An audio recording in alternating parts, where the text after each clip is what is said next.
Hi, I'm Chef Phil from Terre restaurant in Fitzrovia, London. Today we're preparing a white asparagus Bavoise with pickled green strawberries, Piedmonte hazelnuts and lovely nasturtium leaf. The idea is using all of our trimmings and being resourceful and making sure we're zero waste as a restaurant and celebrating all this fabulous produce we're lucky enough to have. In the restaurant we were using just the tips of the asparagus, and the rest of the beautiful asparagus was just surplus going to star food, and I really want to celebrate this incredible ingredient. So it's a completely vegan dish, but we make basically like a kind of panna cotta with the white asparagus at a base, using vegan cream, some oat milk. And then with the dish, we have pickled green strawberries, which make a nice glaze over it.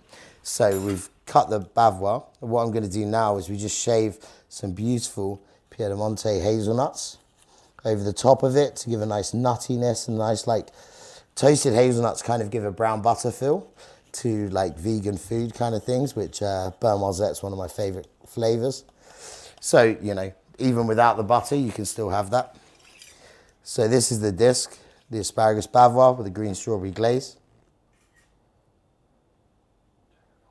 So now I'm just gonna add a Maya lemon gel, just to give a little bit of acidity. And that's gonna help us build everything up in a beautiful way.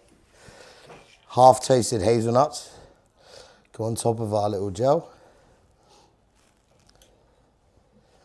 Our lovely roasted white asparagus that's just been gently blanched to get a bit of softness, and then roasted on the barbecue for a lovely caramelized flavor. We're gonna build that up to kind of give the height as well.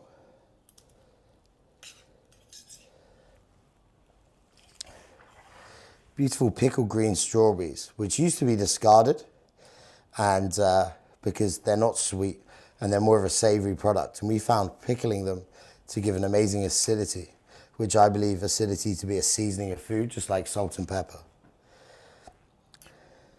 And it's got a really firm texture, and it's just also something a bit different and a bit interesting. Finally, we finished that with some beautiful nasturtiums that are grown less than 100 yards from the building. We have an amazing man, and we're working with him to grow different things. We grow sorrels, we grow all of our herbs because I just kind of got used to it before. And in the end, we end up with a beautiful asparagus Bavoise.